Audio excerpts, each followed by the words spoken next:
Welcome to my response video. Today we're sponsored by Squeaky Chair.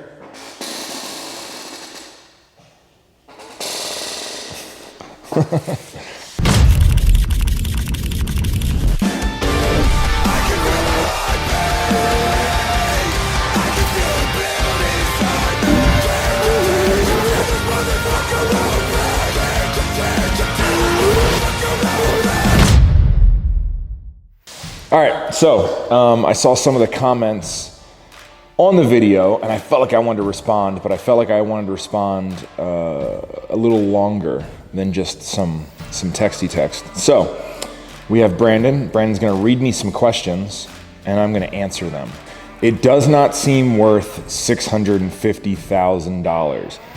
I completely agree. The rational side of my brain says that lot itself is worth $600,000 because it's waterfront, it's cliff sort of, and then that's where the sun rises. A lot of people think that Montana is inexpensive. They think that you can come out here and you can get a lot for your money. And you can, unless you're close to, per se, like a Whitefish or something. So a common house around here is a little under $1 million, I would say. You're not really gonna find anything for under 600,000. That's very attractive, to be honest. Unless you were Austin and you got in before the bubble. But yeah, it's just a different market. I know it's harder to understand, and that's why I buy specifically local, because I don't understand what market I'm looking at. So I'm shopping for houses in Vegas right now. I don't understand. Reliable information on Airbnb rates. Go to Airbnb and just look in your area. Everyone else's rates are posted. Also, if you're ever buying a house and it's been Airbnb'd, you can request their backlogs and they'll send you reports. So that house sold for over asking price, and it's normally an all cash offer with no contingencies, 2-week close. The house I got outbid the weekend before, I bid $150,000 over asking price, and I got outbid because I did not go in all cash. That one I was actually gonna finance. So I like using all cash. I like playing it extremely safe. I look at my cash sitting there, same thing as the 911s. It sits there and it appreciates in value. And the house appreciates in value, plus I can make a rental return. So I have one house that's financed, and I hate it. I hate it, because when COVID hit, I just got crushed. When I had to fix the pump in the lake, I got crushed. So if I can put all of my money into that, I get it. That's not the way that you do it. I should be offsetting with interest and blah, blah, blah. But it's specifically the way that I like to do it. Just like everything else in life, I like to do things my way. So I think something's gonna happen. I don't see us continuing on this route. I do see Montana continuing on this route. We live in a really special little place here. And if you look at anywhere like Big Sky, Great Falls, Billings, they are all ahead of us right now. So we're still doing really, really well.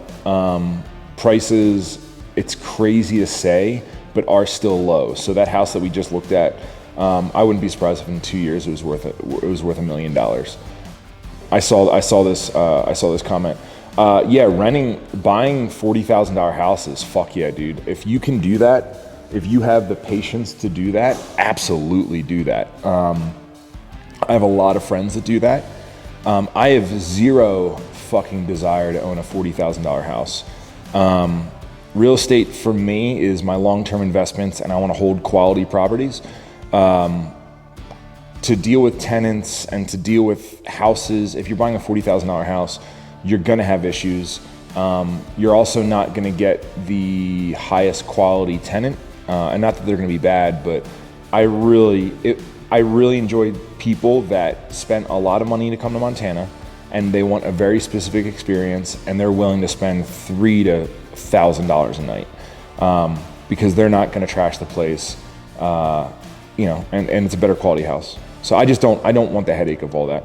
Yeah, no, the market's really, really weird right now, which is why I didn't make the move on that house. I have a couple other projects happening, and that house just didn't feel like the greatest thing to me. The problem right now is, I think there's two schools of thought. One school of thought is like, this is all going to come crashing down, right? Which, yes, something's going to happen. The other train of thought that I have is there's a giant separation being made right now, and there's people that are making moves to buy assets right now, and then there's people that are scared. And I think what's going to happen is we're going to have all these people over here that are gaining all of the assets and doing all that, and they're going to move up here, and then these people aren't making moves. So still, when inflation happens or when a crash comes or something, you're still going to have all these people that have made all these giant moves and have got so much further ahead than these people that are just sitting around doing nothing. So I've always been a much bigger fan of making moves, but not being a full maniac about it. Why hold long-term for me? Mostly because I believe in Montana, and I have a deep love for this area. I know that this area is severely undervalued right now, even though it seems like it's expensive. And we have a few rough years ahead of us because the market sort of sprung up so quick, and there's no like low income housing. So like we're having a hard time staffing, and the infrastructure is just not there right now. But I'd say in 2 to 3 years, because capitalism will fix that, it always does. In 2 to 3 years, when those low income houses sort of like pick back up, infrastructure builds out, this place is going to be amazing. I just like long-term holds. Obviously, I haven't sold a car since 1942. So displacing by Airbnbs. I mean, yeah, you can look at it a couple different ways, right? So like, there's the mindset of locals are getting pushed out, right? But it's also an opportunity. Like, dude, the lots all around me got inherited by locals, and their parents live there, and now they don't want to live here anymore, and they're moving to wherever, and they're selling their plots of land for $800,000. Like, you know, there's a lot more money. Everything's gonna, you know, it's good and bad, right? Like, so there is no affordable housing. Let's not even say low income. There's no affordable housing locally right now. So like, if you want to get a place and pay under $1,500 rent, it doesn't exist. Which is why, you know, restaurants are short-staffed, all that stuff. But the thing is, the Airbnbs are bringing people here, and those people are then buying, they're investing, more money will come. It's just going to be a rough couple of years. And like, not only that, like, if there's capitalism, dude, you know, like, I can't find enough employees here. I know that the restaurants are short-staffed, so like, that's what I'm looking into building. Like, I want to build affordable apartment complexes. Someone's going to do it.